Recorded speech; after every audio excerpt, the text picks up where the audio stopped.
In this video, I'm going to let you know something that will make your cakes look way more interesting. And what is that? That is adding texture or pattern to your designs. And I have 10 different ways that you can add pattern or texture to your cakes. I'm going to show you examples of cakes I've made, but I do have videos showing you how to do many of these techniques, so they will all be linked below. So like I said, there are 10 different ways to add texture or pattern to your cakes, and we will start with number 1. And that is by adding textured buttercream to your designs.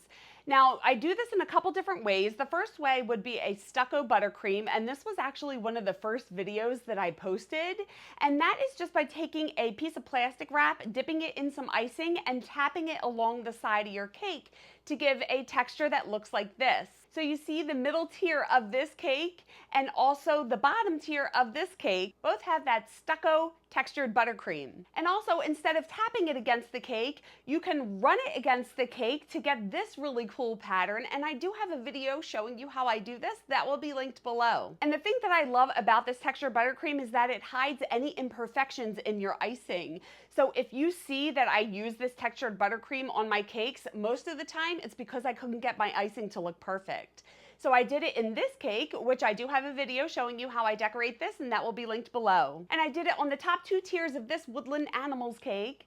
I did it on this mermaid cake, which has a lot of color in it so you can really see the texture, and also on this bubble guppies cake. So you can see it just adds a little bit more visual interest to your cakes. On to technique number 2. And that is doing a buttercream paint splatter. And I have a video showing you how I do this, and that will be linked below. And here are some cakes that I did some buttercream splatter paint on. It is really fun to do. It makes a mess of your kitchen, so you have to have towels and you really have to clean up afterwards. But it really makes your cakes look way more interesting. On to number 3.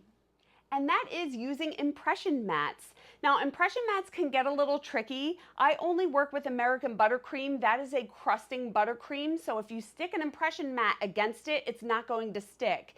If you use an icing like a Swiss meringue or any kind of meringue buttercream, they do not crust, so you really can't use these impression mats with them. I'm sure there's a way that you can do it, but since I don't work with that kind of icing, I'm not sure what to recommend. I have 2 impression mats that I use all the time. A line impression mat, which I did on this koala cake and on this teapot cake, and a diamond impression mat that I have done on these cakes as well. So using an impression mat can be a little tricky. It takes a little bit of practice to get it right. And again, I will link my video showing you how I do that. On to number 4. And that is adding shapes to your cake. So I frequently do polka dots, like in this Elmo cake, and I do have a video showing you how I make this cake, and that will be linked below. I put polka dots on so many of my cakes, and I don't always just put them on the cake. Sometimes I put them on the border. That way it's just a little unexpected and makes your cakes look a little bit more interesting. So if I do polka dots on the border, I'm not going to put it on the side of the cake because that would be a little overkill. So if you're going to add polka dots to your cakes, I would just pick either do it on the cake or on the border. And then there's also other shapes like diamonds that I did on this carnival cake, and I do have a video showing you how I make this. That will be linked below. And on this Alice in Wonderland cake as well. And sometimes I feel like I use polka dots a little too much, so instead of round dots, I will use squares like I did on the border of this cake and on this cake as well. On to technique number 5 that makes your cakes look more interesting.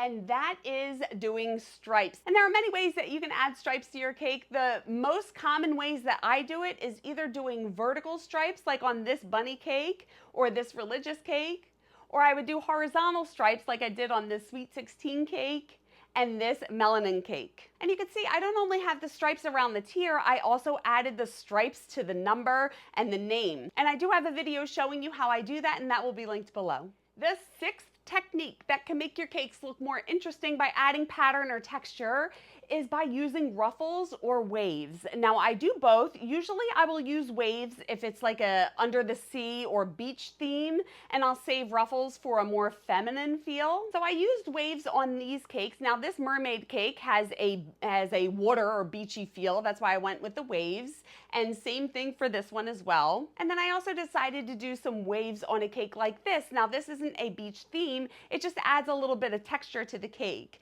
And I do have a video showing you how I make that teddy bear, and that will be linked below. And then there are a few ways that you could do ruffles on a cake. You could do them like this cake and this cake. They're pretty similar, and I do have a video showing you how I do that. You could do pinch and push ruffles like this cake. I also have a video showing you how I make them. And then also you could do petal ruffles, which are really, really beautiful. They take a long time, but I do have a video showing you how I do this as well. On to the 7th way to add texture or patterns to your cakes. And that is by adding glitter to your cakes. Now, I do have a video showing you how I do the glitter technique, and that will be linked in the description. But you can see how the glitter just makes the cake pop. It makes it look a little bit more interesting. The 8th way to add a little bit more visual interest to your cakes by adding pattern or texture is by using stencils.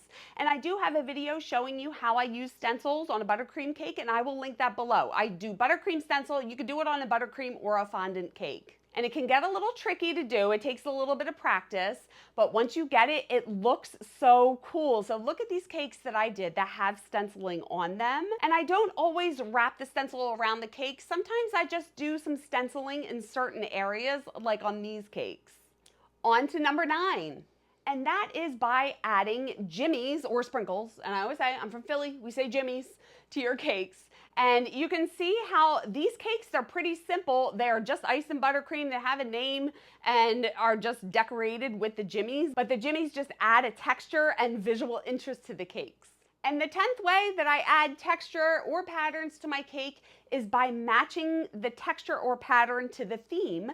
Like I did in this Iron Man cake, you could see I did the borders and the number on top, like that little metal pattern from the Iron Man guy. You know what I mean. And also on this cake, this is a hunting theme. So I have the plaid and I have the tree bark, which I do have a video showing you how I do the tree bark cake, and I will link that below. And also on this ice cream cake, you can see I do have polka dots on there, but I also did little jimmies on the middle tier. So I wouldn't add jimmies on a cake that really isn't like a dessert or ice cream theme. So sometimes I look at the theme and try to think of what kind of patterns or shapes from that theme that I can add to the cake. And you can do one or many of these patterns or textures in one design. So you can see in this cake, I used the diamond impression mat, some stenciling, and some ruffles. And on this Halloween cake, I have the splatter paint and the stripes. Now, I don't always add pattern or texture to my cakes. Sometimes it doesn't need it. I'm gonna put some pictures over here so you could see.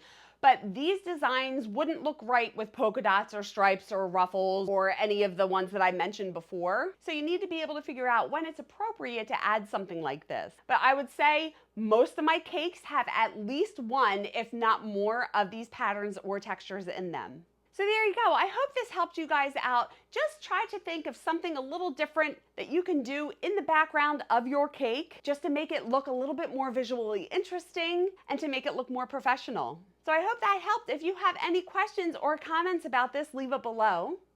And just a reminder, I have ebooks with all of my recipes. I have my signature scratch pound cake recipes, my best doctored cake mix recipes, my buttercream icing and filling recipes, along with my favorite numbers and my favorite fonts. So they will all be linked below. And I do have a KakeAcademy membership program where I can help you elevate your cakes to the next level. All of that information is in the description. Please like this video if you liked it, and if you're enjoying my tutorials, I would be so grateful if you could buy me a coffee. My link is down below. And I would love it if you would keep in touch on socials, and you can check out my website. And if you want to stick around, you can watch this video next, and hit subscribe and the bell if you haven't already. Thank you so much for watching. I love you guys, and remember, it's cake, have fun. I will see you on the next one. Bye.